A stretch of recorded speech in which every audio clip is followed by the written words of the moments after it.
હવે આગળ વાત કરીએ। આજે કારગિલ વિજય દિવસ છે ત્યારે દ્વારકા ખાતે કારગિલ વિજય દિવસની ઉજવણી કરવામાં આવી અને જે પૂર્વ જવાનો હતા સેનાના તેઓ પણ ઉપસ્થિત રહ્યા હતા। તેઓના દ્વારા આ ઉજવણી કરવામાં આવી હતી। તો આજે જ્યારે વિજય કારગિલ દિવસ છે ત્યારે દ્વારકા ખાતે ઉજવણી કરવામાં આવી હતી, જેમાં મોટી સંખ્યામાં નિવૃત્ત જવાનો ઉપસ્થિત રહ્યા હતા। યુદ્ધમાં જે વીર શહીદો હતા તેમને યાદ કરવામાં આવ્યા। તેમના બલિદાન માટે તેઓને આજે શ્રદ્ધાંજલિ પાઠવવામાં આવી। ખાસ કરી આ પ્રસંગે દેશની રક્ષા માટે તમામ લોકોને આહ્વાન કરવામાં આવ્યું।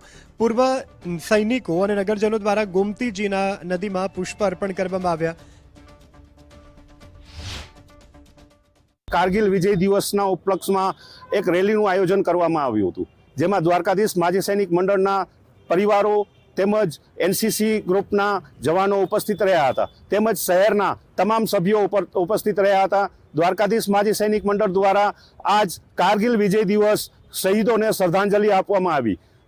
ઇસ્કોન ગેટથી લઈ શહેરના મુખ્ય માર્ગોથી ગોમતી કિનારે સુધી રેલીનું આયોજન કરવામાં આવ્યું હતું। ત્યાં પંડિતો દ્વારા વિધિ વિધાનથી શહીદોને શ્રદ્ધાંજલિ આપવામાં આવી, તેમજ શહીદોને યાદ કરવામાં આવ્યા। આજ 26 જુલાઈ 2026 આજનો દિવસ એટલે કારગિલ વિજય દિવસ। દેશભરમાં આ દિવસ મનાવવામાં આવે છે। એવી જ રીતે દેશનો પશ્ચિમ છોડો દેવભૂમિ દ્વારકા, પવિત્ર દેવભૂમિ દ્વારકા, કે જ્યાં દ્વારકાધીશ માજી સૈનિકના મંડળના તમામ સભ્યો માજી સૈનિકો દ્વારા આજે 26 જુલાઈ 2026નો કારગિલ દિવસ ખૂબ જ સફળતાપૂર્વક મનાવવામાં આવી રહ્યો છે।